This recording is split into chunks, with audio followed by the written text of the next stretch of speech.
What happens when champagne walks into an art fair? You get a great sip and a story worth telling. I'm at Expo Chicago and I brought my glass. I'm Regine T. Rousseau and this is a special edition of 5 Sips Deep. We're calling this one The Takeover because I'm not sitting in my tasting room. I'm on the floor of Expo Chicago, one of the most electric art experiences in the country. And I sat down with Pauline Vranken, CEO of Vranken Pommery America, to talk about the moment where champagne and art doesn't just meet, they belong together. 5 questions, 1 glass of Cuvée Apennais 1874. Let's go. So Maison Pommery is located in the center of the city of Reims in France. And it's a huge estate, absolutely stunning, that was created by Madame Pommery in the 1800s. What's most famous about it, it's its 11 miles of cellars.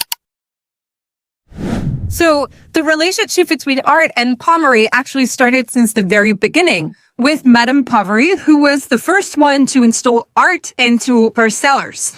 So she wanted to invite the public to come and discover the process of making champagne. And then at the same time, she had an amazing artist called Gustave Navelet carve the walls of the cellars with amazing scenes of the mythology, the Greek mythology, but also people drinking in the 1800s and discovering champagne.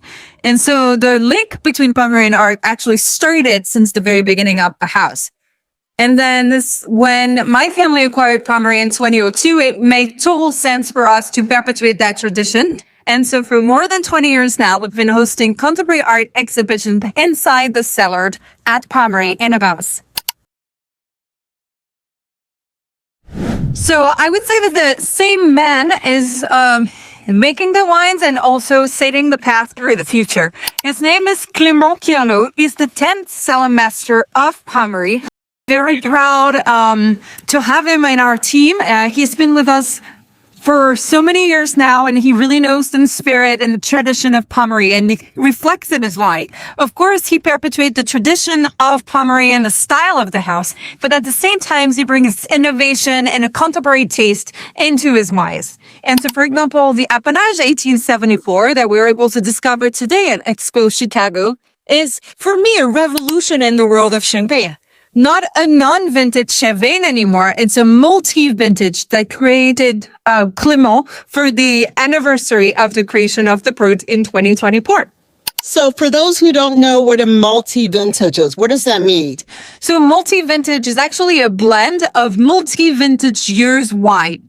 So for the Apennage 1874 Brut, for example, Clément Pierlot is blending 2012, 2015, and 2018 within the same bottle to create an amazing and unique taste with a lot of history. Plus, those vintage together bring a lot of history of those different vintage and a lot of different properties that bring to the wine an extraordinary texture specific criteria. They should come and see us just because of how incredibly connected those two worlds can be, champagne and art. You can see it when you come to visit us at the Domain in France. The link between how the art reflects within the cellars and creates a magical world where you discover the process of making champagne, and at the same time, those amazing pieces of art all around you. It really is a unique experience. And then of course, at the end of the visit, you get to taste the champagne, which makes your day even better. That is the best part.